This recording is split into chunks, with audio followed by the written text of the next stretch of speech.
इस वीडियो में हम पढ़ रहे हैं क्लास 10th के पॉलिटी के चैप्टर नंबर 6 को, जिसका नाम है पॉलिटिकल पार्टीज। और इस चैप्टर में हम पॉलिटिकल पार्टीज के बारे में बहुत सारी चीज़ें पढ़ने वाले हैं और यह है वीडियो नंबर फर्स्ट इस चैप्टर का। तो आइए हम शुरुआत करते हैं इस चैप्टर को और देखते हैं कि हमें पॉलिटिकल पार्टीज के बारे में क्या जानना है इस चैप्टर में। देखिए यहाँ पर इस चैप्टर का ओवरव्यू दिया गया है, तो मैं इसे नहीं पढ़ाने वाला हूँ, इसको आप चाहें तो खुद से पढ़ सकते हैं क्योंकि ये उतना इंपॉर्टेंट नहीं है इस चैप्टर के लिए। इसके बाद अगर हम आगे बढ़ें तो आगे हमारा आ जाता है इस चैप्टर का पहला नंबर टॉपिक, वो है why do we need political parties. आखिर हमारे देश में या फिर हमारे आसपास पॉलिटिकल पार्टीज क्यों होनी चाहिए, पॉलिटिकल पार्टीज का इंपॉर्टेंस क्या है, उनको क्यों होना चाहिए, इस चीज़ को इस टॉपिक में हम पढ़ने वाले हैं। तो देखिए यहाँ पर कहा जा रहा है political parties are easily one of the most visible institutions in a democracy. तो यहाँ पर सिंपली कहा जा रहा है कि डेमोक्रेसी में, किसी भी डेमोक्रेसी में जो पॉलिटिकल पार्टीज हैं वो सबसे इंपॉर्टेंट इंस्टीट्यूशन है। तो इसका क्या मतलब हुआ? इसका मतलब ये हुआ कि देखिए आप जब रोड पर जाएंगे या फिर आप बाहर निकलेंगे तो आप ये कैसे महसूस करेंगे कि आप एक डेमोक्रेसी में रह रहे हैं, आप एक लोकतंत्र में रह रहे हैं। तो उस समय में जो सबसे पहला ख्याल आपके दिमाग में आएगा वो होगा पॉलिटिकल पार्टी। कि देखिए इंडिया में एक पार्टी नहीं है बल्कि बहुत सारी पार्टीज हैं और हमारे पास ये अधिकार प्राप्त है कि हम किसी भी पार्टी को सपोर्ट कर सकते हैं, किसी भी पार्टी को ज्वाइन कर सकते हैं, किसी भी पार्टी को वोट दे सकते हैं। तो ये जो चीज़ है ये एक तरीके से सभी लोगों को पता है इंडिया में। और जब भी हम डेमोक्रेसी की बात करते हैं तो उसमें सबसे पहला जो ख्याल आता है हमारे दिमाग में वो होता है पॉलिटिकल पार्टी का। तो इसके साथ ही देखिए कोई भी ऑर्डिनरी सिटीजन हो डेमोक्रेसी में, वो एक तरीके से उसको सरकार के बारे में कुछ नहीं पता है या फिर आपको कॉन्स्टिट्यूशन के बारे में नहीं पता है या फिर सरकार किस तरीके से काम करती है, इन चीज़ों के बारे में नहीं पता है, लेकिन उसको पॉलिटिकल पार्टी के बारे में कुछ ना कुछ पता है। और वो जानता है कि मेरे पास ये अधिकार है कि मैं किसी भी पक्ष को जाकर वोट दे सकता हूँ, किसी भी पार्टी को जाकर वोट दे सकता हूँ। और डेमोक्रेसी का सीधा मतलब वो पॉलिटिकल पार्टी ही निकालता है।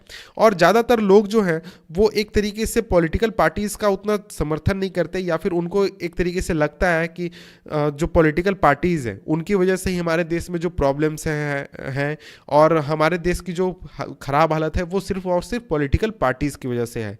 और जो पार्टीज़ हैं वो एक तरीके से सोशल और जो पॉलिटिकल डिवीज़न है उसको डायरेक्टली शो भी करते हैं। क्योंकि देखिए बहुत सारे पॉलिटिकल पार्टीज़ होते हैं जो एक तरीके के विचारधारा को फॉलो करते हैं, दूसरी पार्टी दूसरी तरीके के विचारधारा को फॉलो करते हैं। तो एक तरीके से सोसाइटी में जो एक तरीके से फ्रैक्शन है या फिर कुछ लोग एक पॉलिटिकल पार्टी को सपोर्ट करेंगे, दूसरे लोग दूसरे पॉलिटिकल पार्टी को सपोर्ट करेंगे। तो इस तरीके से सोसाइटी में जो डिवीज़न है उसको पॉलिटिकल पार्टीज जो है वो सामने लाती है या फिर दिखाती हैं। और देखिए यहाँ पर इसीलिए नेचुरल हो जाता है हमारे लिए ये पूछना पॉलिटिकल पार्टीज़ के ख़राब बातों को देखते हुए कि उनकी वजह से जो सरकार है या फिर देश है उसमें बहुत सारे प्रॉब्लम्स हैं। इसलिए लोग आसानी से ये पूछ सकते हैं या फिर उनके दिमाग में ये सवाल आता है कि हमारे लिए पॉलिटिकल पार्टीज़ ज़रूरी है या नहीं है, आखिर हमारे देश में पॉलिटिकल पार्टीज क्यों होनी चाहिए। तो यहाँ पर देखिए ये बताया जा रहा है कि आज से करीब 100 साल पहले या फिर उससे कुछ साल पहले बहुत सारे कंट्रीज थे दुनिया में जहाँ पर पॉलिटिकल पार्टीज बिल्कुल ही नहीं थे। 1, 2 या 4 ऐसे देश थे जहाँ पर आपको पॉलिटिकल पार्टीज देखने को मिलती थी। और लेकिन आज अगर हम बात करें तो आज जितने भी डेमोक्रेसीज पूरे वर्ल्ड में सेट हुए हैं वहाँ पर आप देखेंगे तो आपको पॉलिटिकल पार्टीज लगभग हर देश में देखने को मिल जाएंगे। और कुछ 1, 2, 4 देश ऐसे हैं जहां पर आपको पॉलिटिकल पार्टीज नहीं देखने को मिलेंगी। इसके बाद अगर हम आगे बढ़ें तो आगे यहां पर आ जाता है पॉलिटिकल पार्टी का मीनिंग। तो इसको मैं शॉर्ट में जल्दी से खत्म करने की कोशिश करूंगा ताकि मैं इस टॉपिक के मेन पॉइंट पर आ सकूं। तो देखिए यहां पर बात है कि पॉलिटिकल पार्टी का मतलब क्या होता है। तो इसको मैं एक्सप्लेन कर रहा हूं, इसको आप ध्यान दें क्योंकि ये एग्जामिनेशन के लिए इंपॉर्टेंट है। तो यहां पर लिखा गया a political party is a group of people who come together to contest elections and hold power in the government. They agree on some policies and programs for society which with a view to promote the collective good. तो देखिए यहाँ पर क्या कहा जा रहा है, यहाँ पर कहा जा रहा है कि कोई भी पॉलिटिकल पार्टी जो है वो लोगों का एक समूह है जो कि एक साथ आते हैं और चुनाव लड़ते हैं और सरकार में पावर को होल्ड करते हैं। और ये जो लोग होते हैं ये कुछ पॉलिसीज़ हैं और प्रोग्राम्स हैं उन पर एग्री होते हैं, यानी कि उनका एक तरीके की थिंकिंग होती है, और वो एक तरीके से शो करते हैं या फिर लोगों के सामने रखते हैं कि क्या एक तरीके से सही है या फिर क्या होना चाहिए। और देखिए यहाँ पर कहा जा रहा है, क्योंकि हर जगह पर, सभी जगहों पर बहुत सारे व्यूज़ हो सकते हैं कि लोगों के लिए क्या सही है, कि मतलब आप सोच सकते हैं कि लोगों के लिए क्या सही है। आपको लगता है कि जो बिजली है वो ज़्यादा इंपॉर्टेंट है, मुझे लगता है कि पानी ज़्यादा इंपॉर्टेंट है, किसी और को लगता है कि जो जॉब है, जॉब ज़्यादा इंपॉर्टेंट है। इस तरीके से लोगों के लिए क्या अच्छा है, इस चीज़ के ऊपर लोगों के बीच में काफ़ी मतभेद हो सकते हैं और अलग अलग लोगों के अलग अलग विचार हो सकते हैं। और इसलिए जो पॉलिटिकल पार्टीज़ हैं या फिर जो लोग हैं जो कि एक समूह में आ चुके हैं, एक विचारधारा के लोग, वो लोगों को कन्विंस करते हैं या फिर जो आम जनता है उसको ये समझाने की कोशिश करते हैं कि उनकी जो पॉलिसीज़ है या फिर उनकी जो विचारधारा है या फिर वो जो जनता के लिए करना चाहते हैं वो ज़्यादा इंपॉर्टेंट है, वो ज़्यादा बेटर है दूसरे पार्टी के मुकाबले या फिर दूसरे लोगों के मुकाबले। और ये जो लोग हैं जो पॉलिटिकल पार्टी बनाते हैं, ये अपनी विचारधारा को या फिर अपनी बातों को या फिर अपनी जो पॉलिसीज़ हैं उनको इम्प्लीमेंट कराना चाहते हैं जो इलेक्शन है उसको जीतकर और लोगों के सपोर्ट को प्राप्त करके। यानी जब वो इलेक्शन जीतेंगे, सरकार में आएंगे, तभी तो वो अपनी मर्जी की काम को करने पाएंगे, यानी कि कोई भी पॉलिसी बनाने पाएंगे या फिर कोई भी काम को सरकार में करने पाएंगे। तो इसलिए जो पार्टीज़ हैं वो एक तरीके से जो सोसाइटी है उसके फंडामेंटल पॉलिटिकल डिविजन्स को शो करती हैं। इसका क्या यहाँ पर मतलब है? इसका मतलब ये हुआ कि देखिए किसी भी सोसाइटी में ऐसा तो नहीं है कि सभी लोगों का एक ही मत हो। सोसाइटी में 10 लोग, मान लीजिए 100 लोग हैं, तो 20 लोगों का मानना है कि जॉब ज़्यादा इंपॉर्टेंट है, 20 लोगों का मानना है कि हमारे लिए जो इंडस्ट्रीज़ हैं वो बैठनी चाहिए, 40 लोगों का मानना है कि नहीं देखिए इंडस्ट्री नहीं बैठनी चाहिए क्योंकि उसकी वजह से जो किसान लोग हैं उनके ज़मीन चले जाते हैं। तो इस तरीके से हर सोसाइटी में अलग अलग थिंकिंग वाले लोग होते हैं। तो ये जो पॉलिटिकल पार्टीज़ हैं ये जब अपनी बातों को रखते हैं तो कुछ लोग एक पार्टी को सपोर्ट करते हैं, दूसरे लोग दूसरी पार्टी को सपोर्ट करते हैं। तो इस तरीके से जो पॉलिटिकल डिवीज़न है सोसाइटी में, ये पार्टीज़ उसको सामने लाती हैं या फिर उसको दिखाती हैं।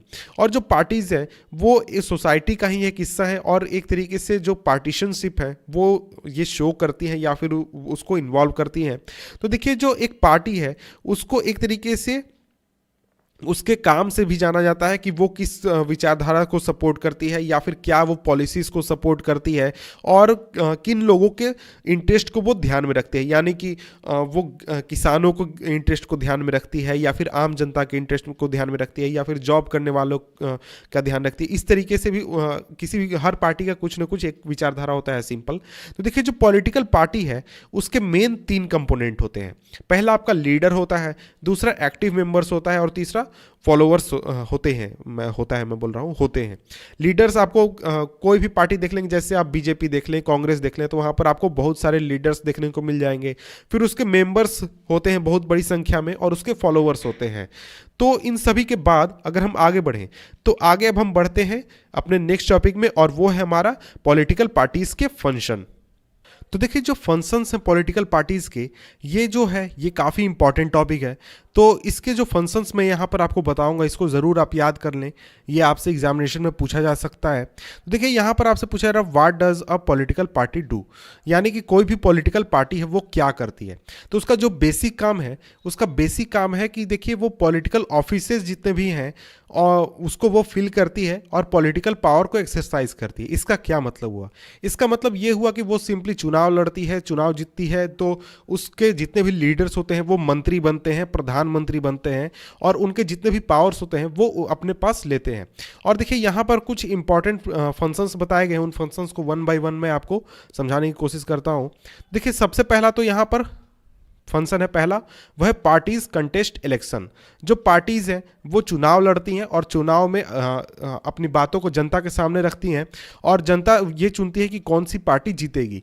और जब वो चुनाव जीतकर आ जाते हैं तो फिर वो सरकार बनाते हैं और सरकार बनाकर वो पॉलिसीज़ और प्रोग्राम्स जो उन्होंने जनता के सामने रखी थी उन पॉलिसीज़ और प्रोग्राम्स को लागू करते हैं या फिर उनको इम्प्लीमेंट करते हैं। तो देखिए यहाँ पर इसको कंटिन्यू करने से पहले मैं यहाँ पर शॉर्ट में आपको समझा दूँ कि दुनिया में कितने तरह के पॉलिटिकल सिस्टम है। तो देखिए अगर हम पॉलिटिकल सिस्टम की बात करें तो 3 तरीके के पॉलिटिकल सिस्टम है। पहला तो 1 पार्टी सिस्टम, दूसरा हो गया 2 पार्टी सिस्टम और तीसरा हो गया मल्टी पार्टी सिस्टम। तो देखिए वन पार्टी सिस्टम आपको चाइना में है जहां पर सिर्फ एक पॉलिटिकल पार्टी होती है। वहीं दूसरा जो आपका टू पॉलिटिकल पार्टी सिस्टम है ये आपको यूएसए में देखने को मिल जाएगा। और तीसरा मल्टी पॉलिटिकल पार्टी सिस्टम जो है वो आपको इंडिया इसका एग्जाम्पल है। तो देखिए वन पार्टी सिस्टम में ये होता है कि उसी पार्टी के कुछ लोग चुनाव लड़ते हैं और जो भी जीत कर आता है वो किसी पद पर बैठता है। टू पार्टी सिस्टम जो होता है वहाँ पर दो पार्टीज चुनाव लड़ती हैं और उनका जो कैंडिडेट कौन होगा, यानी दोनों पार्टी का कैंडिडेट कौन होगा, ये अब उनके जो इंटरनल मेंबर्स होते हैं दोनों पार्टी के ये चुनते हैं। यानी कि मान लीजिए दो पार्टीज हैं, जैसे एग्जांपल के हम लेते हैं कि इंडिया अगर टू पार्टी सिस्टम होता तो एक तरफ हो गया आपका बीजेपी और दूसरा हो गया कांग्रेस। तो अगर ये टू पार्टी सिस्टम होता इंडिया तो यहाँ पर बीजेपी के जितने मेंबर हैं वो सभी बीजेपी के कैंडिडेट को चुनेंगे और वहीं जो कांग्रेस के जितने भी मेंबर हैं वो कांग्रेस के कैंडिडेट को चुनेंगे और तब जाकर वो दोनों जाकर एक दूसरे के खिलाफ चुनाव लड़ेंगे। लेकिन अगर हम मल्टी पार्टी सिस्टम की बात करें तो मल्टी पार्टी सिस्टम में कोई भी व्यक्ति जाकर अपनी पॉलिटिकल पार्टी बना सकता है और वो जाकर चुनाव लड़ सकता है और जनता जो है वो किसी को भी चुन सकती है। लेकिन टू पार्टी सिस्टम में जनता के सामने सिर्फ दो ऑप्शन होते हैं, दो लोगों में से किसी एक को चुन सकती है वो। और वहीं वन पार्टी सिस्टम में सिर्फ एक पॉलिटिकल पार्टी होती है और उसी के 2 या 3 या 4 कैंडिडेट होते हैं। तो इसी को अगर हम आगे कंटिन्यू करें, यानी कि जो फंक्शन है उसको अब हम आगे कंटिन्यू करते हैं, तो देखिए यहाँ पर दूसरा फंक्शन तो मैंने बता दिया कि वो पॉलिसीज़ और प्रोग्राम्स को लागू करते हैं जनता के लिए कि कौन सी पॉलिसी अच्छी होगी, कौन सी खराब होगी, या फिर जो उन्होंने वादा किया था जनता से कि हम ये पॉलिसी बनाएंगे। ये जैसे अभी एग्जाम्पल होगा, आपने चुनाव देखा होगा कि जैसे कांग्रेस ने कहा था कि वो कर्ज माफ़ी करेगी तो उसने अभी जाकर कर्ज माफ़ी किया है, या फिर बीजेपी जब चुनाव जीती थी 2014 में तो उसने कई सारे प्रोमिसेस किए थे उसको वो इम्प्लीमेंट करेगी। तो इस तरीके से जो पॉलिटिकल पार्टी है वो चुनाव को जीतने के बाद काम करती है। इसके बाद देखिए थर्ड है आपका पॉलिटिकल पार्टीज जो हैं वो जो मेकिंग लॉज बनाने का काम है वो भी करती हैं। कि देखिए जो भी कानून बनने की जो प्रक्रिया होती है वो संसद के द्वारा होती है और संसद में कौन बैठते हैं तो पॉलिटिकल पार्टीज के मेंबर्स बैठते हैं। तो जब भी कोई कानून बनाना होता है या फिर कानून में कोई चेंजेस करने होते हैं तो जो पॉलिटिकल पार्टीज है वो एक डिसीजन लेते हैं और उसके जितने भी मेंबर्स हैं संसद में वो उसको मानते हैं और उसके ऊपर डिबेट करते हैं और फिर जाकर वो एक लॉज को बनाते हैं, कोई भी कानून जो है वो उसको पास करते हैं, उसको बनाते हैं। इसके बाद ये तो चीज़ मैंने पहले ही बता दी कि जो पार्टीज़ हैं वो फॉर्म एंड रन गवर्नमेंट यानी सरकार बनाती हैं और चलाती हैं। और कई बार आपने देखा होगा कि कई सारे पार्टीज़ मिलकर सरकार बनाते हैं, कोalition गवर्नमेंट। इसके बाद देखिए नेक्स्ट जो आपका फंक्शन है वो है कि जो पार्टी चुनाव हार जाती है या फिर चुनाव में सरकार नहीं बनाने पाती है वो अपोजिशन का रोल अदा करती है और सरकार के जितने भी एक्शंस हैं उन पर वो नज़र रखती है।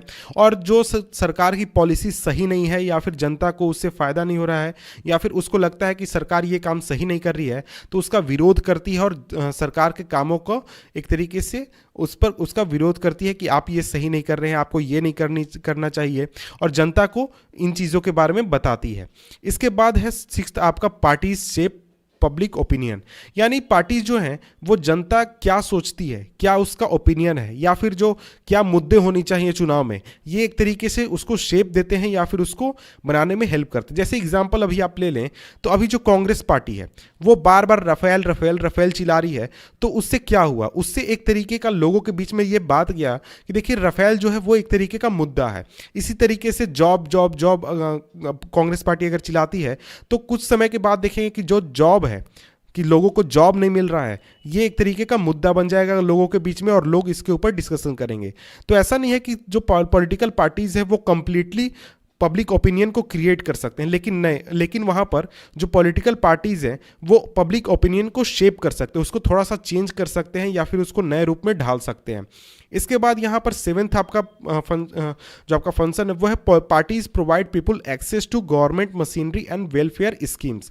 तो देखिए जो पॉलिटिकल पार्टीज़ हैं वो लोगों के बीच में जो गवर्नमेंट मशीनरी है उसको पहुँचाने का और जो वेलफेयर स्कीम है उसको पहुँचाने का काम करते हैं। देखिए कई बार ऐसा होता है कि जो जनता है या फिर आम आदमी है वो सरकार के पास जाने से डरता है या फिर किसी भी ऑफिसर के पास जाने से डरता है, और किसी ऑफिसर के पास जाने से पहले या फिर उसके मुकाबले वो अपने मोहल्ले में जो पॉलिटिकल पार्टी का एक लीडर है या फिर एक मेंबर है, उसके पास जाना ज़्यादा आसान समझता है और ज़्यादा वो उसके लिए कंफर्टेबल होता है। इसलिए जो पॉलिटिकल पार्टीज़ के मेंबर्स होते हैं वो हमेशा कोशिश करते हैं कि वो जनता के जो प्रॉब्लम्स है या फिर उसकी जो ज़रूरतें हैं उसको वो सॉल्व कर सके या फिर उसको हेल्प कर सके, सरकार से जो भी उसको हेल्प दिला सकते हैं वो दिला सके। तो इन कामों को या फिर इन फंक्शंस को आप लिख सकते हैं अगर आपसे पॉलिटिकल पार्टीज के फंक्शन एग्जाम में पूछे जाए। इसके बाद है हमारा नेक्स्ट टॉपिक और वो है नेसेसिटी। तो देखिए ऊपर जितने भी मैंने आपको फंक्शंस बताए ये एक तरीके से हमारे क्वेश्चन का आंसर प्रोवाइड करते हैं कि आखिर हमें हमारे लिए पॉलिटिकल पार्टीज़ को होना क्यों जरूरी है, यानी किसी भी देश में डेमोक्रेटिक कंट्री में पॉलिटिकल पार्टीज़ का होना क्यों जरूरी है। तो इन सभी चीज़ों को समझने के बाद या फिर इन सभी फंक्शंस को देखने के बाद हमको ये एक तरीके से समझना चाहिए कि जितने भी मॉडर्न डेमोक्रेसीज हैं वो पॉलिटिकल पार्टीज़ के बिना क्यों नहीं रन कर सकते हैं। तो हम एक ऐसा सिचुएशन देखते हैं, सोचते हैं जहां पर कोई भी पॉलिटिकल पार्टी ना हो और जो संसद है वहां पर एक एक मेंबर जो है वो इंडिपेंडेंट चुनाव लड़े और वो अपने इलाके से सिर्फ चुनाव लड़े, वो किसी भी पॉलिटिकल पार्टी से बिलोंग ना करे। तो ऐसे सिचुएशन में क्या होगा? ऐसे सिचुएशन में देखिए कोई भी व्यक्ति जो है वो अगर किसी एक खास संसदीय लोकसभा के इलाके से आता है चुनाव जीत के, तो वो अपने इलाके का काम करवाने पर जोर देगा कि मैं अपने इलाके में कुआं खुदवा दूं या फिर लोगों को बिजली दिलवा दूं या फिर लोगों को और भी जो सुविधाएं हैं वो दिलवा दूं। लेकिन कोई भी ऐसा कैंडिडेट नहीं होगा या फिर कोई भी व्यक्ति नहीं होगा जो देश के पॉलिसीज के ऊपर काम करे या फिर देश में क्या होना चाहिए क्या नहीं होना चाहिए, देश की सुरक्षा कैसे हो, देश में हेल्थ सर्विसेज कैसे अच्छी हो या फिर देश की पॉलिसी कैसी हो, विदेश नीति कैसी हो, किस देश के साथ कैसा रिलेशन हमें रखना है। तो इन सभी टॉपिक्स के ऊपर कोई भी सोचने वाला व्यक्ति नहीं होगा। सभी जितने भी कैंडिडेट्स होंगे वो सिर्फ और सिर्फ अपने इलाके के बारे में सोचेंगे और अपने इलाके के लिए काम करेंगे। तो इसलिए हमारे ये जो चीज़ है पॉलिटिकल पार्टी ये काफ़ी इंपॉर्टेंट हो जाता है क्योंकि इसमें बहुत सारे लोग होते हैं, ये एक तरीके का स्ट्रक्चर क्रिएट करते हैं और जहाँ पर लोग जो हैं वो आसानी से देश के बारे में सोच सके, देश में क्या होना चाहिए क्या नहीं होना चाहिए और देश की क्या विचारधारा होनी चाहिए, किस देश के साथ कैसा हमें रिलेशन रखना है, किस देश के साथ हमें दोस्ताना बनना है या फिर किस देश के साथ हमें दुश्मनी रखनी है, हमें कितना खर्च किस चीज़ में करना है। तो इन सभी चीज़ों को सोचने के लिए जो पॉलिटिकल पार्टी है वो एक तरीके का प्लेटफॉर्म प्रोवाइड करती है और एक तरीके से कलेक्टिव थिंकिंग लोगों को देती है जितने भी कैंडिडेट्स चुनाव जीतकर आते हैं। इसके बाद देखिए हमारा नेक्स्ट जो टॉपिक है how many parties should be have. तो अब हम आगे बढ़ते हैं इस वीडियो में और पढ़ते हैं हम अपना नेक्स्ट टॉपिक जो कि है how many parties should be have, यानी कि हमारे देश में कितने पॉलिटिकल पार्टीज की जरूरत है। और देखिए पिछला वीडियो अगर आपने देखा है तो आपको याद होगा वहां पर हमने पॉलिटिकल पार्टीज हमें क्यों चाहिए ये पढ़ा था और इसके साथ ही पॉलिटिकल पार्टीज के फीचर्स को हमने देखा था। और अब हम देखने वाले हैं कि हमें कितनी पॉलिटिकल पार्टीज चाहिए हमारे देश में या फिर किसी भी डेमोक्रेसी में। तो यहां पर कहा गया है कि देखिए जो डेमोक्रेसी है उसमें किसी भी लोग के पास, किसी भी व्यक्ति के पास ये आज़ादी है कि वो चुनाव लड़ सकता है और लोगों को, सरकार को चुन सकता है। और इसके साथ ही यहाँ पर यानी कि डेमोक्रेसी में जो ग्रुप ऑफ सिटीजन है यानी लोगों का एक समूह है उसको पॉलिटिकल पार्टी निर्माण करने की आज़ादी प्राप्त है। यानी कि आप अगर अपने दोस्तों के साथ 10 लोगों के साथ मिलकर जाकर पॉलिटिकल पार्टी बनाना चाहते हैं तो आप जाकर बना सकते हैं। तो इस तरीके से अगर हम बात करें तो हर देश में जो कि डेमोक्रेसी पर आधारित है, जहां पर डेमोक्रेटिक सिस्टम है, वहां पर बहुत सारे पॉलिटिकल पार्टीज होने चाहिए। और अगर हम इंडिया की बात करें तो इंडिया में 750 से भी ज़्यादा यानी 750 पार्टीज से भी ज़्यादा इलेक्शन कमीशन ऑफ इंडिया के पास रजिस्टर्ड है। और लेकिन यहाँ पर एक बात आपको ध्यान रखनी चाहिए कि जब भी चुनाव होता है किसी भी इलाके में, चाहे वो देश का चुनाव हो लोकसभा का या फिर आपको स्टेट लेवल का चुनाव हो, तो वहाँ पर ऐसा नहीं है कि सभी पार्टीज वहाँ पर सरकार बना सकती हैं या फिर चुनाव को जीत सकती हैं। वहाँ पर एक दो या फिर 4 पार्टीज ऐसे होते हैं जो कि चुनाव में आपको कड़ी टक्कर देते हैं या फिर वो चुनाव जीत सकते हैं। तो यहाँ पर सवाल ये उठता है कि आखिर हमें कितने पॉलिटिकल पार्टीज की ज़रूरत है हमारे देश में, चाहे वो किसी भी देश में हो, कोई भी डेमोक्रेसी हो, वहाँ पर कितने पॉलिटिकल पार्टीज होने चाहिए? 1 होने चाहिए, 2 होने चाहिए, 4 होने चाहिए, 10 होने चाहिए या फिर अनलिमिटेड होने चाहिए? तो इस चीज़ को यहाँ पर इस चैप्टर में हम समझने वाले हैं, मेरा मतलब है इस टॉपिक में हम समझने वाले हैं। तो देखिए कुछ कंट्रीज ऐसे होते हैं जहां पर सिर्फ एक पार्टी को सरकार चलाने और सरकार को कंट्रोल करने का पावर प्राप्त होता है। और ये जो आपके कंट्रीज है जहां पर ये जो सिस्टम होता है इसको हम वन पार्टी सिस्टम कहते हैं। और वन पार्टी सिस्टम का सबसे अच्छा एग्जाम्पल हमारा पड़ोसी जो चीन है वो है। वहां पर यानी चीन में हमने क्लास 9th में इसके बारे में पढ़ा है कि देखिए चीन में जो कम्युनिस्ट पार्टी है, सिर्फ उसके पास ये आज़ादी है, उसको ये अधिकार प्राप्त है कि वो सरकार चला सकती है और सरकार को बना सकती है, चला सकती है, उसके पास पावर है। और अगर हम वहाँ के सिस्टम की बात करें तो वहाँ पर लोग जो हैं वो पॉलिटिकल पार्टीज बना सकते हैं, लेकिन वो पॉलिटिकल पार्टी बनाकर सरकार को चैलेंज नहीं कर सकते, वो कम्युनिस्ट पार्टी को चैलेंज नहीं कर सकते हैं, वो उसको एक तरीके से सरकार के पद से हटा नहीं सकते हैं और अपने खुद सरकार के पद पर नहीं बैठ सकते हैं। हमेशा जो पावर होगा वो कम्युनिस्ट पार्टी के पास ही होगा और दूसरे जो पॉलिटिकल पार्टीज होंगे वो सरकार का सिर्फ समर्थन करेंगे और उसको चैलेंज नहीं करेंगे। तो देखिए ये जो सिस्टम है, जो वन पार्टी सिस्टम है, इसको हम अच्छा ऑप्शन इसलिए नहीं मानते हैं क्योंकि देखिए ये ऑप्शन डेमोक्रेटिक ऑप्शन नहीं है। वहाँ पर अगर आप रहेंगे तो लोगों के पास एक तरीके से कोई चॉइस ही नहीं होगा कि कौन पावर में आएगा, कौन पावर में नहीं आएगा, किसको किस पद पर बैठना चाहिए। तो देखिए कोई भी डेमोक्रेटिक सिस्टम यानी डेमोक्रेसी की जब हम बात करते हैं तो वहाँ पर डेमोक्रेटिक सिस्टम का मतलब ही यही होता है कि कम से कम दो ऐसे पार्टीज हैं जहाँ जो कि इलेक्शन में compete कर रहे हैं और लोगों के पास ऑप्शन है कि मैं इसे वोट दूं या फिर उसे वोट दूं। तो इसलिए मिनिमम दो पार्टीज का होना बहुत ही ज़रूरी है ताकि लोगों के पास फेयर चांस रहे कि किसी को हम सरकार से बाहर कर सकते हैं या फिर किसी को सरकार में ला सकते हैं और लोग एक तरीके से चुन सकते हैं कि कौन पावर में बैठेगा। तो देखिए कुछ ऐसे कंट्रीज हैं जहां पर जो पावर है वो दो मेन पार्टीज के बीच में कंपटीशन होता है पावर के लिए। और ऐसा भी हो सकता है कि कुछ दूसरे पार्टीज वहां पर एग्जिस्ट कर सकते हैं, चुनाव लड़ भी सकते हैं और लेकिन वहां पर कुछ सीटें जीते, जो हमारा नेशनल लेजिस्लेचर है या फिर स्टेट किसी भी जगहों पर। लेकिन जो दो मेन पार्टीज हैं उन्हीं के पास सिर्फ सीरियस चांस होता है मेजोरिटी ऑफ सीट जीतने का और सरकार बनाने का। तो ये जो सिस्टम है इसको हम टू पार्टी सिस्टम कहते हैं। जैसे कि आपका यूएसए का एग्जांपल आप देखें और यूके का एग्जांपल देखें तो वहाँ पर सिर्फ दो पार्टीज हैं जो कि चुनाव लड़ती हैं और एक तरीके से उनके बीच में ही कंपटीशन होता है और ये काफ़ी अच्छा एग्जाम्पल है टू पार्टी सिस्टम का। और इसके बाद अगर हम आगे बढ़ते हैं तो हमारा सबसे अच्छा एग्जाम्पल आ जाता है हमारे इंडिया का, जहाँ पर है मल्टी पार्टी सिस्टम। तो यहाँ पर कहा जा रहा है कि देखिए अगर बहुत सारे पार्टीज जो हैं वो पावर के लिए compete करते हैं और दो पार्टीज से ज़्यादा पार्टीज के पास रीजनेबल चांस है चुनाव जीतने का, यानी चांस है कि वो चुनाव जीत सकते हैं अपने खुद से यानी अकेले या फिर किसी और के साथ यानी अलायंस बनाकर या किसी के साथ गठबंधन करके। तो इस सिस्टम को हम मल्टी पार्टी सिस्टम कहते हैं जो कि हमारे इंडिया में है। और अगर हम इंडिया की बात करें तो यहाँ पर हम देखते हैं कि हमें मल्टी पार्टी सिस्टम बड़ी आसानी से देखने को मिल जाता है क्योंकि देखिए जो कई बार आप देखते हैं उनकी सरकार जो है वो गठबंधन से बनती है और दो पार्टीज कई बार चुनाव साथ में लड़ते हैं और कई बार हम देखते हैं कि दो से ज़्यादा पार्टीज हैं जिनके पावर में आने के चांसेस होते हैं। तो इस तरीके से हम समझ सकते हैं कि जो हमारा वन पार्टी सिस्टम क्या है, टू पार्टी सिस्टम क्या है और मल्टी पार्टी सिस्टम क्या है। तो कई बार जैसे कि यहाँ पर यही कहा गया कि several parties in the multi party system join hand for the purpose of contesting election and winning power, it is called a alliance और अ फ्रंट। तो एग्जाम्पल यहाँ पर जैसे दिया गया है इंडिया में अगर हम बात करें तो 2004 के इलेक्शन में तीन इस तरीके से मेजर अलायंसेस थे। पहला था आपका नेशनल डेमोक्रेटिक अलायंस एनडीए, दूसरा था यूनाइटेड प्रोग्रेसिव अलायंस यूपीए और तीसरा था लेफ्ट फ्रंट। तो देखिए जो मल्टी पार्टी सिस्टम है वो कई बार आपको दिखता है कि ये बहुत ही ख़राब सिस्टम है और इसमें आपको कई बार पॉलिटिकल इनस्टेबिलिटी भी देखने को मिलती है।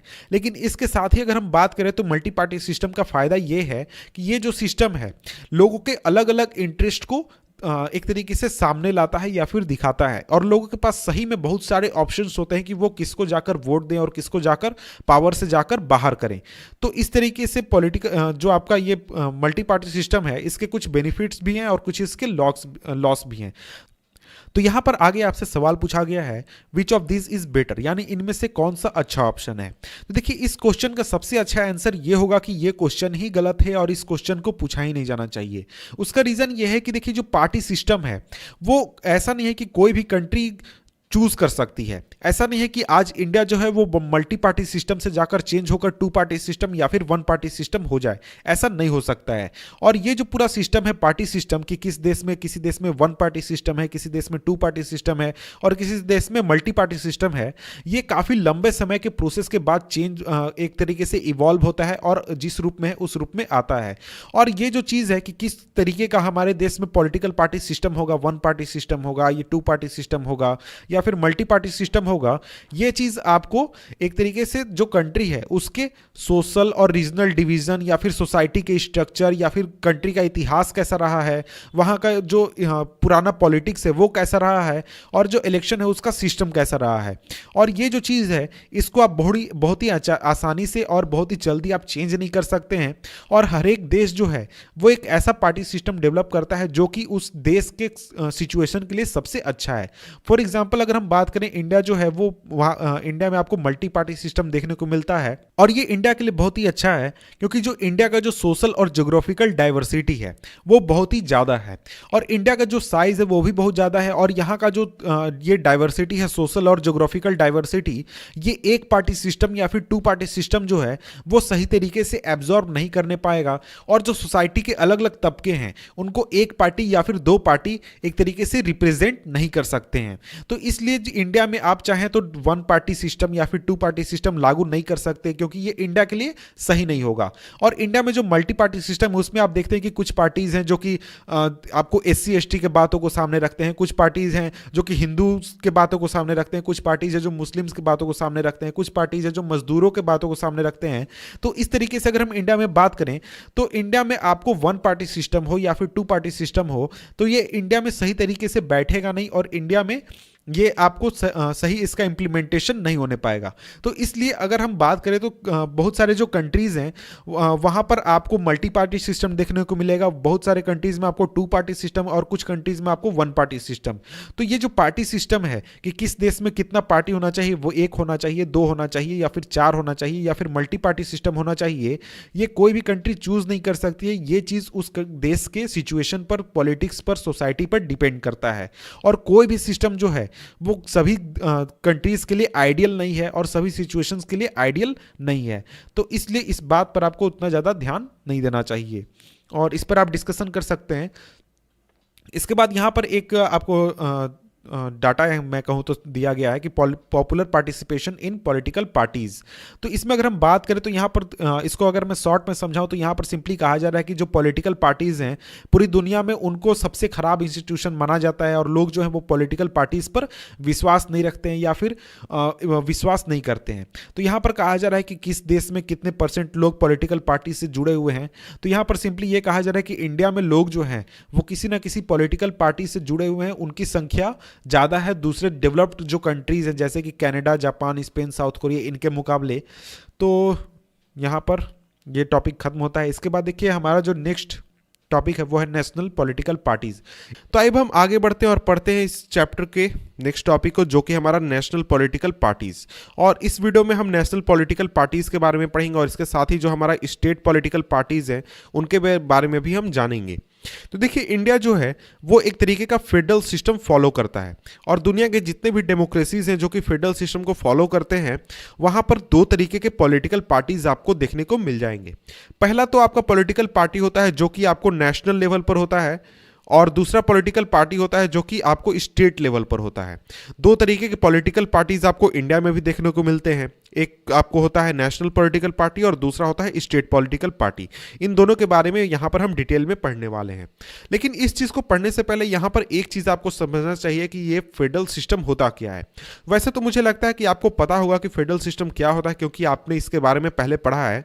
तो देखिए फेडरल सिस्टम को अगर मैं शॉर्ट में समझाऊँ तो इसका सिंपल मतलब होता है संघवाद, यानी कि कोई भी कंट्री जो है उसमें कई सारे छोटे छोटे स्टेट्स बनाए जाते हैं, और वहाँ पर जो छोटे छोटे स्टेट्स हैं उनके अपने खुद के गवर्नमेंट होते हैं, और इसी को हम फेडरल सिस्टम कहते हैं। फॉर एग्जांपल इंडिया में आप देखें तो इंडिया में दो तरीके के सरकार होते हैं। पहला तो आपका नेशनल लेवल पर होता है जिसको कि हम सेंट्रल गवर्नमेंट कहते हैं, और दूसरा आपका स्टेट लेवल पर होता है जिसको कि हम राज्य सरकार या फिर स्टेट गवर्नमेंट कहते हैं।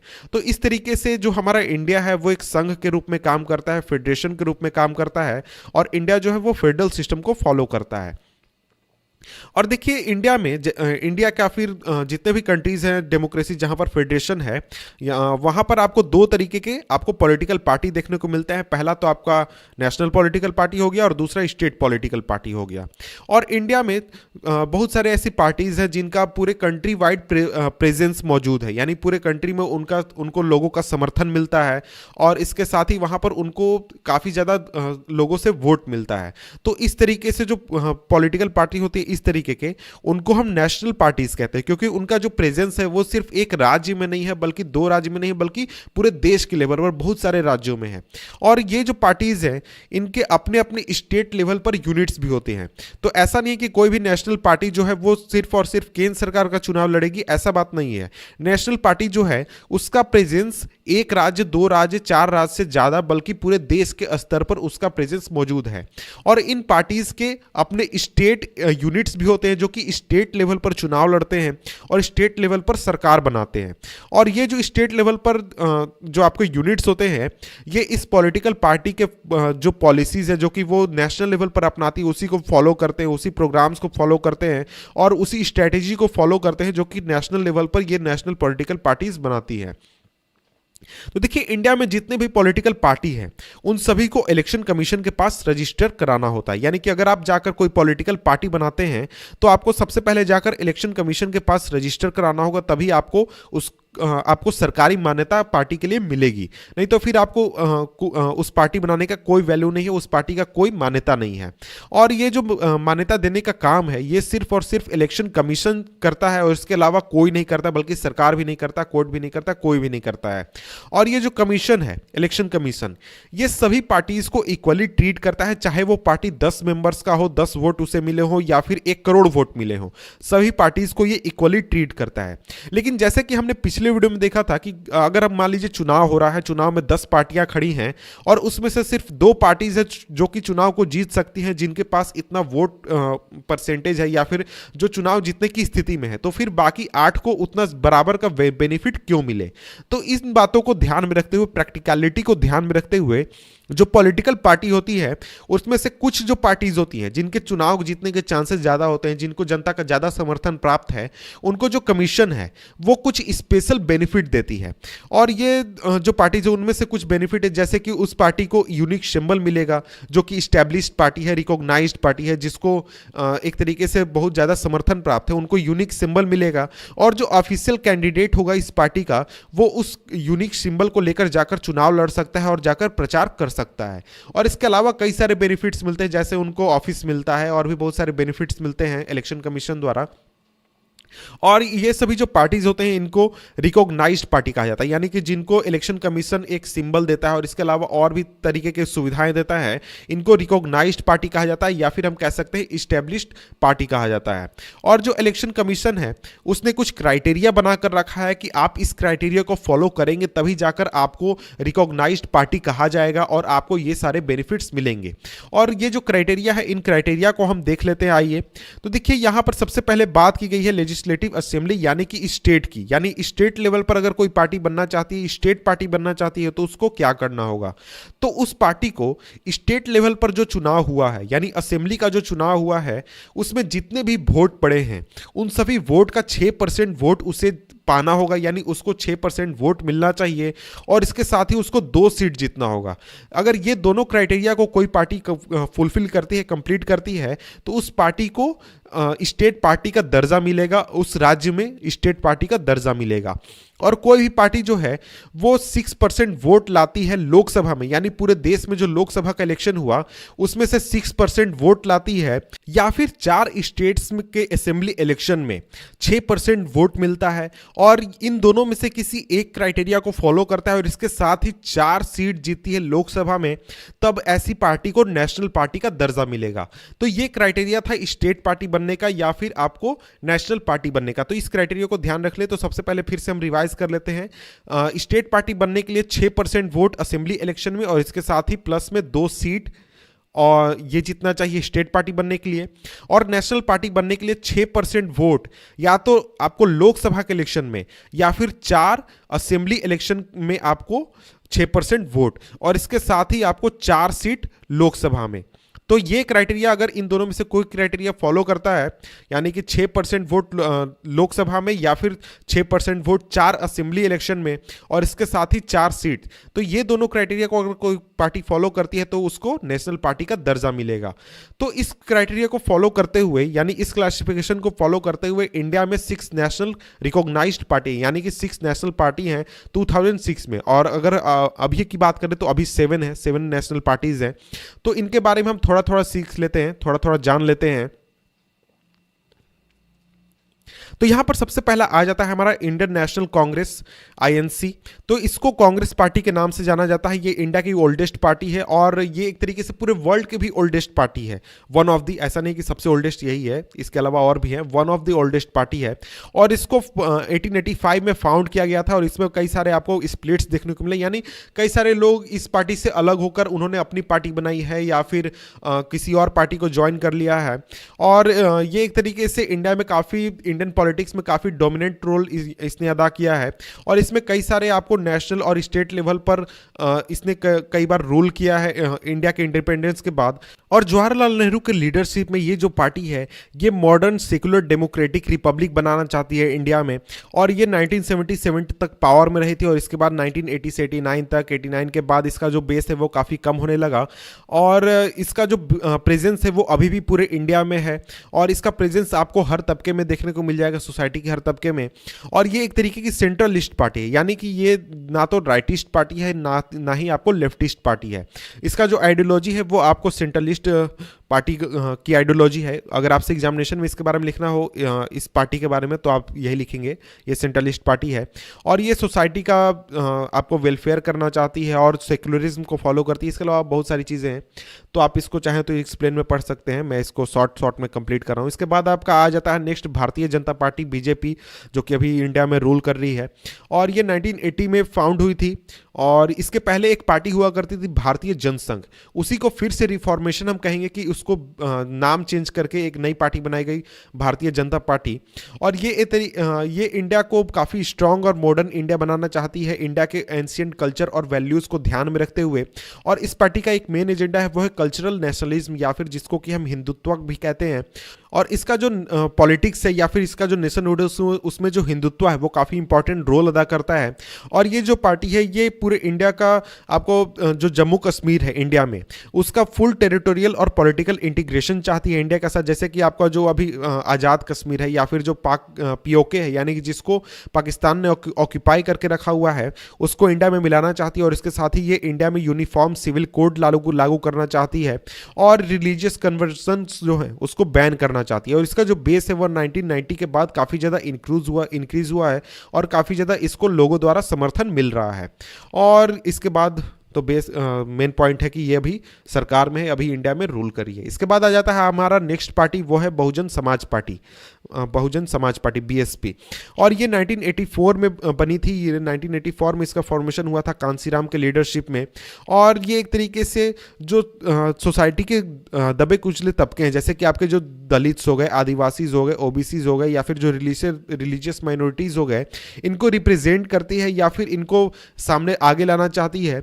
और ये जो आपके पुराने लीडर्स हैं जैसे कि साहू महाराज, महात्मा फुले, पेरियार रामास्वामी नायकर, बाबा साहेब अंबेडकर, इनके जो टीचिंग्स हैं या फिर इनके जो आइडियाज़ हैं इनको फॉलो करती है, उसी को ध्यान में रखते हुए अपने आइडियोलॉजी को रखती है या फिर अपने पॉलिसीज़ को बनाती है। और इसका जो मेन बेस है वो है उत्तर प्रदेश में। और इसका जो प्रेजेंस है वो दूसरे आसपास के इलाकों में जैसे कि मध्य प्रदेश, छत्तीसगढ़, उत्तराखंड, दिल्ली और पंजाब में भी इसका काफ़ी ज़्यादा प्रेजेंस है। और इसने कई बार उत्तर प्रदेश में गवर्नमेंट बनाया है।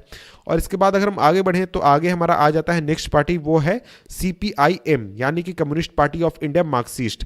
तो ये बनी थी 1964 में और ये मार्क्सिज्म लेनिनिज्म में बिलीव करती है। तो ये क्या होता है, ये काफ़ी डीप टॉपिक है, काफ़ी उसको आप चाहें तो अलग से पढ़ सकते हैं, यहाँ पर उसको उतना डिटेल में पढ़ना ज़रूरी नहीं है। और ये जो पार्टी है ये सोशलिज्म को सपोर्ट करती है, सेकुलरिज्म को सपोर्ट करती है और डेमोक्रेसी को सपोर्ट करती है। और इसके साथ ही ये कम्युनलिज्म, यानी जो आपका सांप्रदायिकवाद है या फिर जो इंपीरियलिज्म है, इसको विरोध करती है। तो सेकुलरिज्म का सिंपल मतलब यही हुआ कि आप किसी भी धर्म को चाहे तो फॉलो कर सकते हैं, आपको कोई बंदिश नहीं है, आपको कोई रोकेगा नहीं या फिर आपको कोई टोकेगा नहीं।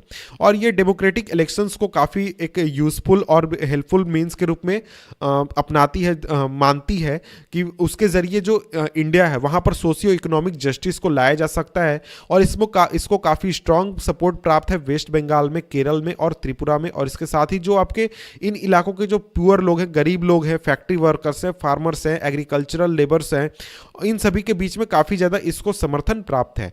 और जो नई इकोनॉमिक पॉलिसीज़ बनाई जा रही है इंडिया में, जिसमें कि फॉरेन कैपिटल के फ्लो को काफ़ी फ्री कर दिया गया है इंडिया में, उसका इसका ये काफ़ी विरोध करती है और ये वेस्ट बंगाल में करीब 32 साल तक पावर में रही है। अब ये पावर में नहीं है वेस्ट बंगाल में।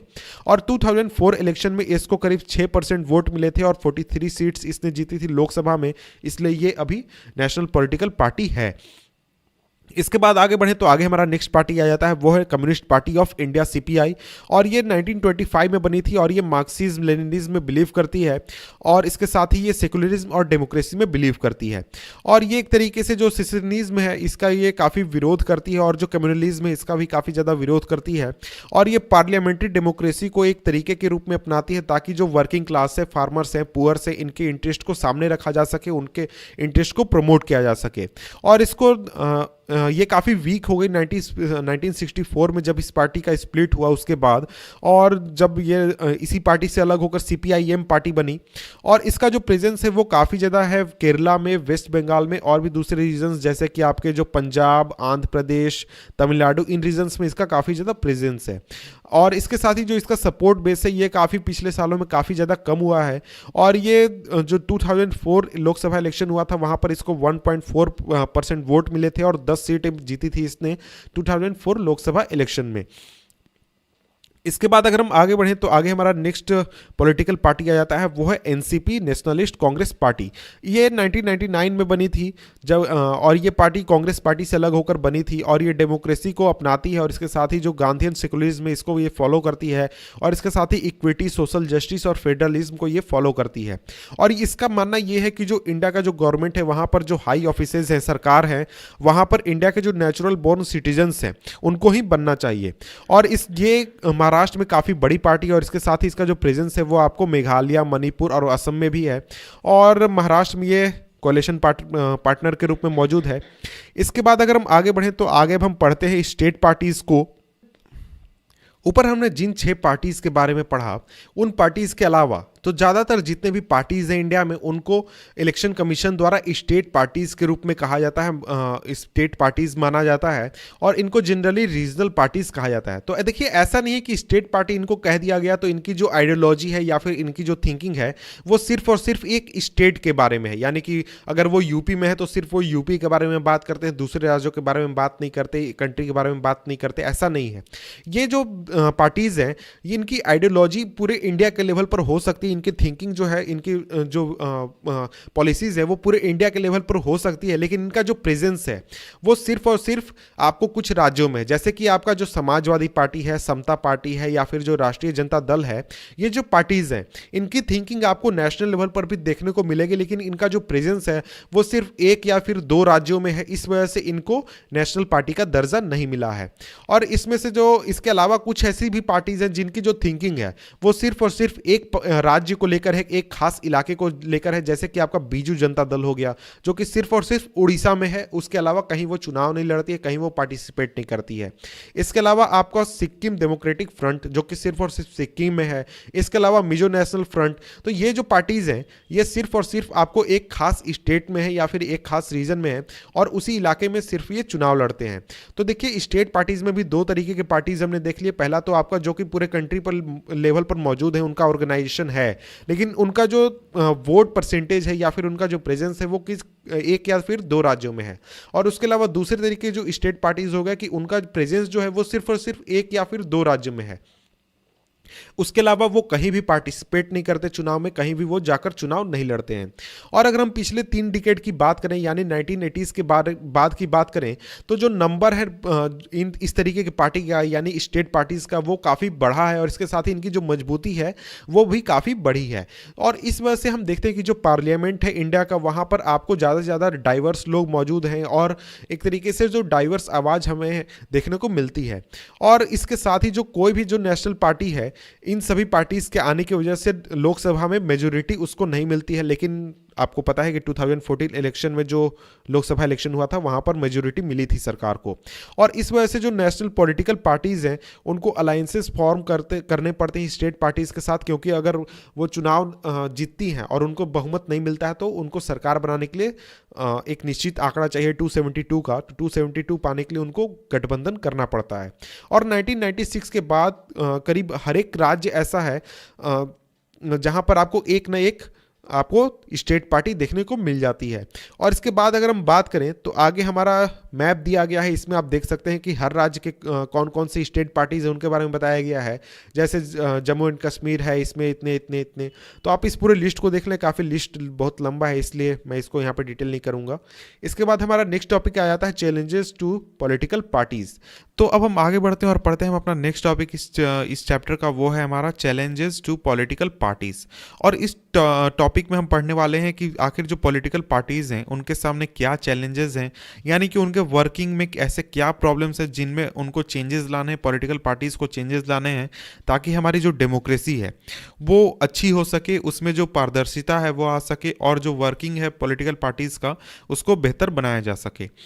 तो देखिए, पहले ही हमने पढ़ लिया कि जो पॉलिटिकल पार्टीज़ हैं वो कितने क्रूशियल है, कितने इंपॉर्टेंट है डेमोक्रेसी के वर्किंग के लिए, और जो पार्टीज़ हैं वो सबसे अच्छे या फिर सबसे बेहतर विजिबल फेस है डेमोक्रेसी के।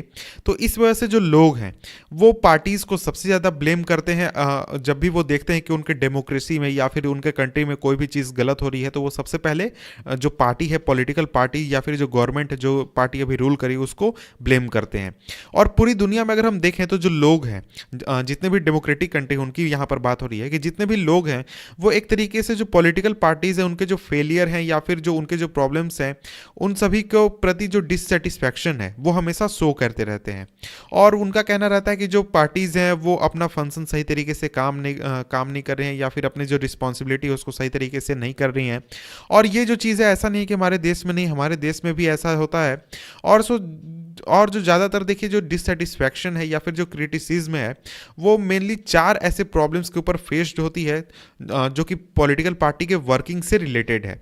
और पॉलिटिकल पार्टीज़ को इन सभी को फेस करना है और इन सभी प्रॉब्लम्स को ठीक करने हैं, ताकि जो हमारा डेमोक्रेसी है वो बेहतर हो सके। और डेमोक्रेसी का जो एक तरीके से सबसे इंपॉर्टेंट इंस्ट्रूमेंट है हमारा ये पॉलिटिकल पार्टी, ये बेहतर हो सके।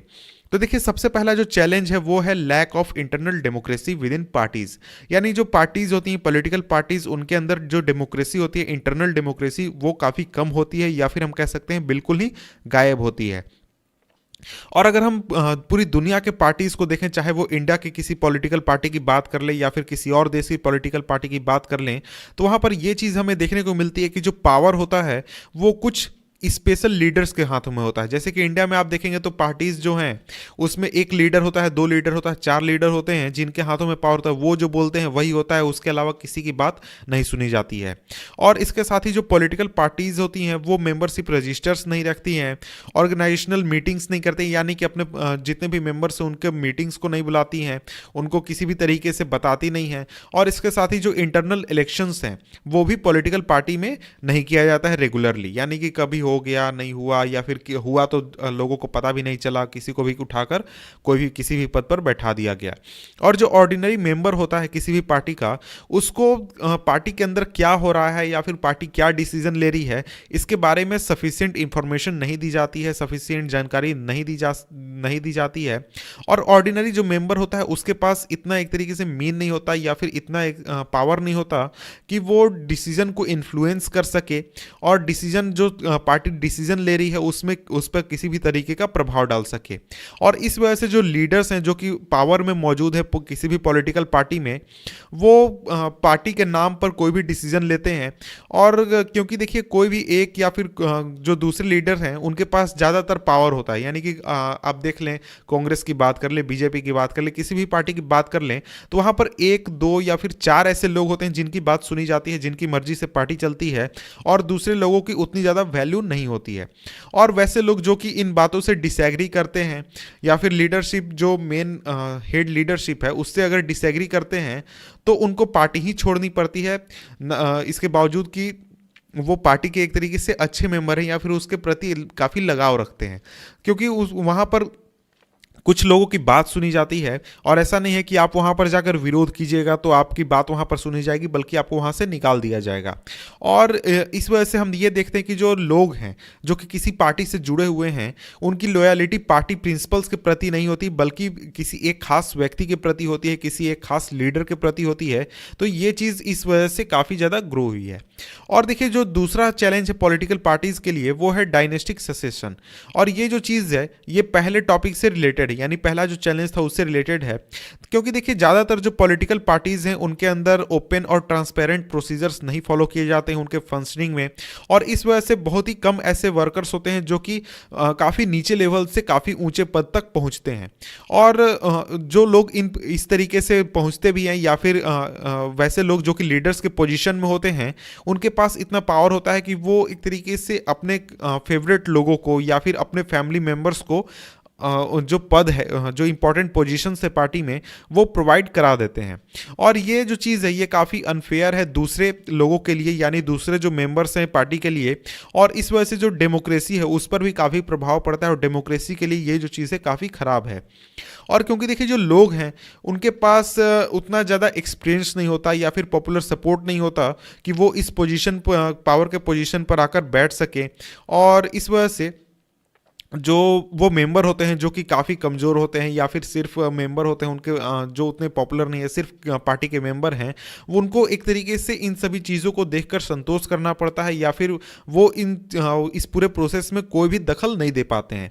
और ये जो चीज़ है ये हम देखते हैं कि हमारे देश में तो ये काफ़ी ज़्यादा पॉपुलर है। आप देखेंगे कि जितने भी रीजनल पार्टीज़ है वो मेनली एक परिवार द्वारा चलाए जाते हैं, या फिर कुछ बहुत बड़े पार्टीज़ भी एक परिवार द्वारा चलाए जाते हैं। और ऐसा नहीं है कि ये सिर्फ इंडिया में आपको देखने को मिलता है, इंडिया के बाहर आप जाएंगे तो इंडिया के बाहर भी आपको बहुत सारे ऐसे कंट्रीज़ है जहां पर पॉलिटिकल पार्टीज़ में ये डायनेस्टिक सक्सेशन हमें देखने को मिल जाता है। और देखिए इसके बाद अगर नेक्स्ट बढ़े तो नेक्स्ट हमारा जो थर्ड चैलेंज आ जाता है वो है मनी और मसल पावर से रिलेटेड। तो देखिए जो मनी और मसल पावर है वो चुनाव में काफ़ी इंपॉर्टेंट होता है, और पार्टीज़ जो है इसको आजकल बहुत ही ज़्यादा वैल्यू देने लगी हैं, क्योंकि देखिए जो पार्टीज़ हैं उनका एक तरीके से मेन फोकस होता है चुनाव जीतना, और इस वजह से वो शॉर्टकट्स को अपनाती हैं ताकि वो चुनाव जीत सके। और इस वजह से वो जो होती हैं यानी पॉलिटिकल पार्टीज जो होती हैं ऐसे कैंडिडेट्स को चुनती हैं जो जिनके पास पैसा होता है, या फिर ज़्यादा वो पैसा रेज कर सकते हैं पार्टी के लिए। और इसके साथ ही जो रिच लोग हैं और जो कंपनीज हैं जो कि पार्टीज को फंड देते हैं, यानी कि पार्टी को पैसे प्रोवाइड करते हैं चुनाव लड़ने के लिए या फिर दूसरे कामों के लिए, उनका एक तरीके से इन्फ्लुएंस हो जाता है पार्टी के पॉलिसी पर, या फिर सरकार में जब वो पार्टी आती है तो सरकार के पॉलिसीज पर और डिसीजंस पर। तो इस वजह से हम देखते हैं कि जो पार्टीज हैं वो क्रिमिनल्स को भी सपोर्ट करने लगती हैं जो कि चुनाव जीत सकते हैं। और जो डेमोक्रेट्स हैं यानी जो डेमोक्रेटिक सिस्टम के समर्थक है पूरी दुनिया में, वो इन चीज़ों के प्रति काफ़ी चिंता व्यक्त कर रहे हैं या फिर काफ़ी वरीड हैं कि ये जो रिच लोग हैं या फिर जो बड़ी कंपनियां हैं, इनका जो रोल है डेमोक्रेटिक पॉलिटिक्स में ये पिछले कुछ सालों में काफ़ी बढ़ा है, और ऐसा नहीं होना चाहिए।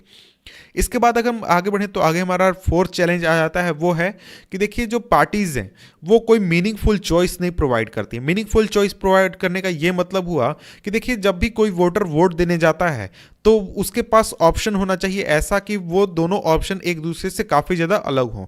लेकिन अगर हम पिछले कुछ सालों की बात करें, जो आइडियोलॉजिकल डिफरेंस है पार्टीज़ के बीच में वो बिल्कुल ही एक तरीके से बहुत ही कम रह गया है, या फिर हम कह सकते हैं खत्म ही हो गया है। फॉर एग्जाम्पल यहाँ पर बात की गई है लेबर पार्टी और कंजर्वेटिव पार्टी के बीच की, जो कि ब्रिटेन में मौजूद है।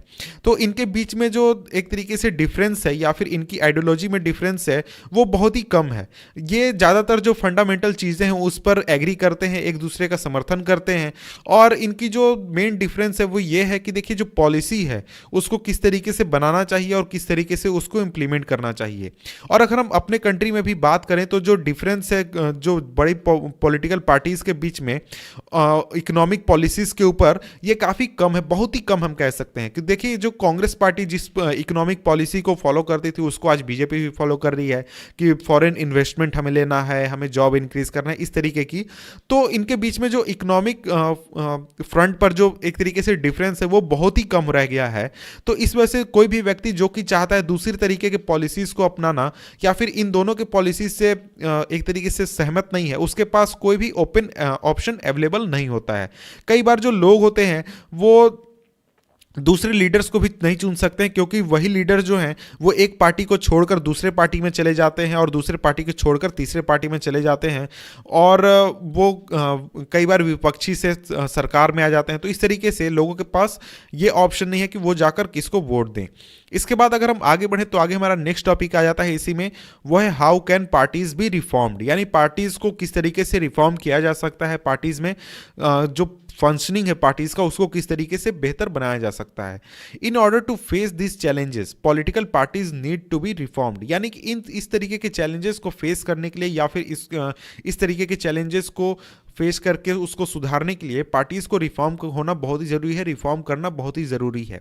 तो यहाँ पर क्वेश्चन उठता है कि आखिर ये जो पॉलिटिकल पार्टीज हैं ये क्या रिफॉर्म होना चाहती हैं, और अगर ये रिफॉर्म होना चाहती हैं तो ऐसी क्या चीज़ है जिसने इनको अभी तक रिफॉर्म होने से रोक कर रखा हुआ है, और अगर वो रिफॉर्म नहीं होना चाहती हैं तो हम क्या उनको रिफॉर्म करने के लिए फोर्स कर सकते हैं कि आपको ये चेंजेस करने ही होंगे, इसके अलावा आपके पास कोई ऑप्शन नहीं है। तो देखिए दुनिया के ज़्यादातर जो सिटीजन्स हैं जो कि डेमोक्रेसीज में रह रहे हैं वो इन सवालों को पूछते हैं। तो देखिए ये जो क्वेश्चन है ये ऐसा नहीं है कि इसको आप सिंपली आंसर कर सकते हैं, और किसी भी डेमोक्रेसी में बात करें तो जो फाइनल डिसीजन लिया जाता है वो लीडर्स द्वारा लिया जाता है जो कि पॉलिटिकल पार्टीज को रिप्रेजेंट करती हैं, और लोग जो हैं वो उनको रिप्लेस कर सकते हैं, लेकिन उनको रिप्लेस करने के लिए भी उनके पास दूसरे पार्टी के लीडर्स होते हैं।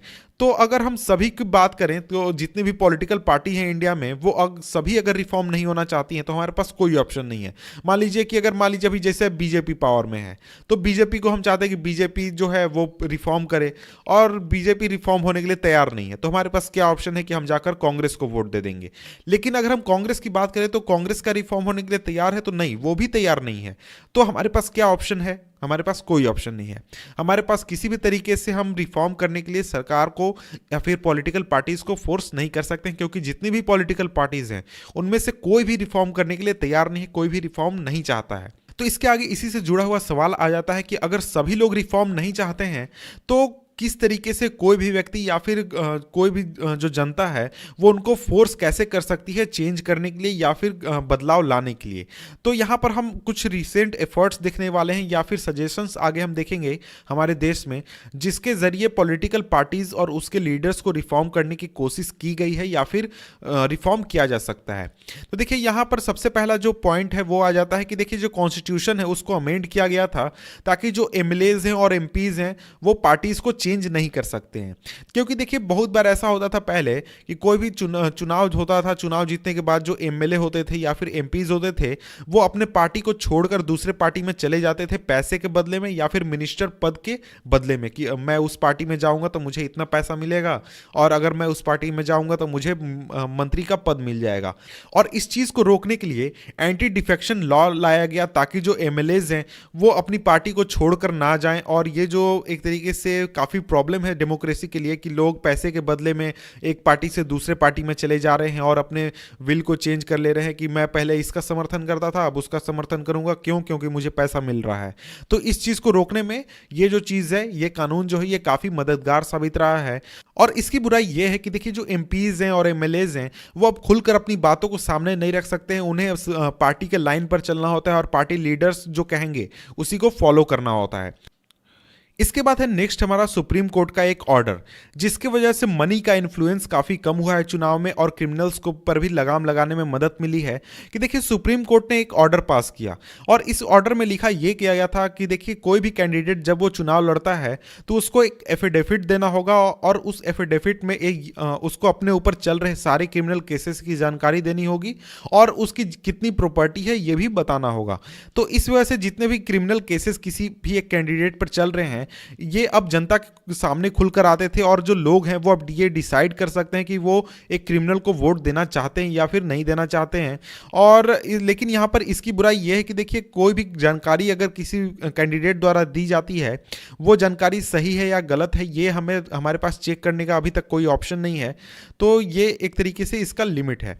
इसके बाद एक और ऑर्डर ये है कि देखिए इलेक्शन कमीशन ने एक ऑर्डर पास किया जिसमें ये नेसेसरी किया गया कि देखिए जो पॉलिटिकल पार्टीज हैं वो अपने जो ऑर्गेनाइजेशनल इलेक्शंस हैं उसको करें और इनकम टैक्स रिटर्न्स को फाइल करें। और इस वजह से जो पार्टीज हैं वो अपने इंटरनल जो इलेक्शंस है उसको करने लगी हैं और दिखाती भी हैं। और लेकिन यहाँ पर कई बार ऐसा होता है कि ये सिर्फ और सिर्फ फॉर्मेलिटी होती है, क्योंकि देखिए जो पॉलिटिकल पार्टी के लीडर्स होते हैं वो कह देते हैं कि आपको इसको वोट देना है, यानी ये बन गया, ये हमारे पार्टी का ये प्रेसिडेंट बन गया, ये हमारे पार्टी का लीडर बन गया, इस तरीके से, और वहाँ पर सभी लोग जाकर वोट दे देते हैं।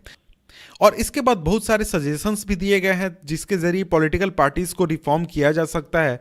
तो आइए इन सजेशंस को हम देख लेते हैं। तो देखिए यहाँ पर सबसे पहला कहा जा रहा है कि एक कानून बनाना चाहिए जिसके जरिए पॉलिटिकल पार्टीज के इंटरनल अफेयर्स को रेगुलेट किया जा सके, और एक तरीके से ये कंपलसरी किया जाए कि जो पॉलिटिकल पार्टीज हैं वो अपने मेंबर्स का एक रजिस्टर रखें और अपने कॉन्स्टिट्यूशन को फॉलो करें, यानी पॉलिटिकल पार्टीज का अपना कॉन्स्टिट्यूशन हो और उसको वो फॉलो करें। और इसके साथ ही एक इंडिपेंडेंट अथॉरिटी को जज के रूप में नियुक्त करें अपने पार्टी डिस्प्यूट्स के लिए, कि अगर पार्टी के अंदर कोई डिस्प्यूट होता है उसको वो इंडिपेंडेंट अथॉरिटी जो है वो एक तरीके से हैंडल करेगा या फिर उसको मैनेज करेगा। और इसके साथ ही जो पार्टी है उसके अंदर जो हाईएस्ट पोस्ट है उसके लिए ओपन इलेक्शन किया जाएगा। इसके बाद हमारा नेक्स्ट सजेशन ये है कि देखिए जितने भी पॉलिटिकल पार्टीज़ हैं उनके लिए ये मैंडेटरी कर दिया जाए कि वो कम से कम 1/3 जो अपना टिकट है वो वोमेन कैंडिडेट्स को दें। और इसके साथ ही जितने भी जो डिसीजन मेकिंग बॉडीज़ हैं हमारे पार्टीज़ में, पॉलिटिकल पार्टीज़ में, उसमें एक स्पेशल कोटा फिक्स कर दिया जाए महिलाओं के लिए, ताकि जो महिलाओं का रिप्रेजेंटेशन है पार्टीज़ में या फिर गवर्नमेंट में उसको बढ़ाया जा सके। और इसके साथ ही नेक्स्ट सजेशन यहाँ पर ये लिखा गया कि देखिए जितने भी इलेक्शंस होते हैं उसमें स्टेट फंडिंग को प्रोवाइड किया जाए, यानी सरकार जो है यानी जो गवर्नमेंट है वो जितने भी पार्टीज हैं उनको मनी प्रोवाइड करे सपोर्ट इलेक्शन एक्सपेंस के लिए, या फिर किसी और चीज़ से हेल्प करे, जैसे कि आपका पेट्रोल हो गया, पेपर हो गया, टेलीफोन हो गया, इस जरिए से। और इसके अलावा कैश भी दिया जा सकता है पॉलिटिकल पार्टीज को पिछले चुनाव के आधार पर, कि पिछले चुनाव में उसने कितना वोट प्राप्त किया था, इस आधार पर। तो देखिए ये जो सजेशंस यहाँ पर लिखे गए हैं इस सजेशंस को अभी तक पॉलिटिकल पार्टीज द्वारा एक्सेप्ट नहीं किया गया है। और अगर हम देखें तो मुझे नहीं लगता या फिर आपको भी नहीं लगना चाहिए कि इस तरीके के सजेशंस को पॉलिटिकल पार्टीज द्वारा एक्सेप्ट किया जाएगा। लेकिन जब भी इस तरीके के सजेशंस को एक्सेप्ट किया जाएगा भविष्य में, तो ये जो सजेशंस हैं ये किसी ना किसी तरीके से जो हमारा पॉलिटिकल पार्टीज हैं उनके फंक्शनिंग में इम्प्रूवमेंट ला सकती हैं। लेकिन यहाँ पर हमें एक बात ध्यान देना चाहिए कि जो इस तरीके के लीगल सॉल्यूशंस हैं इन चीज़ों के प्रति हमें काफ़ी केयरफुल होना चाहिए, क्योंकि ये जो पॉलिटिकल पार्टीज हैं इनके फंक्शनिंग को अगर हम ओवर रेगुलेट करते हैं तो ये काउंटर प्रोडक्टिव भी हो सकती हैं। और इस वजह से जितने भी पॉलिटिकल पार्टीज हैं उनको हम एक तरीके से फोर्स करेंगे कि वो जो लॉ है यानी जो कानून है उसको चीट करें या फिर उसको एक तरीके से फॉलो नहीं करें। और इसके साथ ही जो पॉलिटिकल पार्टीज हैं वो इस तरीके कानून को पास करने का कभी समर्थन भी नहीं करेंगे जो कि उनको एक तरीके से रेगुलेट करता है या फिर उनको किसी तरीके के नियम कानून को फॉलो करने के लिए फोर्स करता है। तो देखिए इन सभी सजेशंस के अलावा भी दो तरीके हैं जिसके जरिए पॉलिटिकल पार्टीज को हम रिफॉर्म कर सकते हैं। पहला तो देखिए जो लोग हैं वो प्रेशर बना सकते हैं पॉलिटिकल पार्टीज के ऊपर। तो देखिए ये किया जा सकता है पिटीशंस के जरिए, पब्लिसिटी के जरिए, एजिटेशंस के यानी विरोध के जरिए और भी चीज़ों के जरिए। और जो ऑर्डिनरी सिटीजन्स हैं या फिर जो प्रेशर ग्रुप्स हैं या फिर जो मूवमेंट्स जो चलाए जाते हैं या फिर जो मीडिया है ये काफ़ी इंपॉर्टेंट रोल अदा कर सकता है इसमें। और अगर पॉलिटिकल पार्टीज को ऐसा लगता है कि वो पब्लिक का सपोर्ट एक तरीके से खो देंगे अगर वो रिफॉर्म नहीं करते हैं, तो वो रिफॉर्म के प्रति काफ़ी ज़्यादा सीरियस हो जाएंगे। और इसके बाद दूसरा तरीका है जिसके जरिए पॉलिटिकल पार्टीज को रिफॉर्म किया जा सकता है कि देखिए वैसे लोग जो कि पॉलिटिकल पार्टीज को इंप्रूव करना चाहते हैं या फिर रिफॉर्म करना चाहते हैं वो जाकर पॉलिटिकल पार्टीज को ज्वाइन करें। तो देखिए जो डेमोक्रेसी है उसकी क्वालिटी डिपेंड करती है कि किस तरीके का पब्लिक पार्टिसिपेशन है। और ये एक तरीके से काफ़ी डिफिकल्ट है और ऑर्डिनरी सिटीजन के लिए जो कि उसमें पार्टिसिपेट नहीं करते हैं और सिर्फ उसको बाहर से बैठकर अपने घर में बैठकर क्रिटिसाइज करता है। और जो प्रॉब्लम है बैड पॉलिटिक्स का उसको आसानी से सॉल्व किया जा सकता है अगर हम उसमें जाकर इन्वॉल्व होते हैं और उसमें जाकर डायरेक्टली डिसीजन मेकिंग जो बॉडी है वहां पर पहुंचते हैं। तो इस तरीके से भी हम पॉलिटिकल पार्टी है उसको चेंज कर सकते हैं या फिर उसको सुधार सकते हैं। तो देखिए यहाँ पर हमारा ये जो चैप्टर है ये खत्म होता है। तो मिलते हैं आपसे हम नेक्स्ट वीडियो में किसी और चैप्टर के साथ या फिर इस चैप्टर के क्वेश्चन एंड आंसर्स के साथ। तब तक के लिए गुड बाय।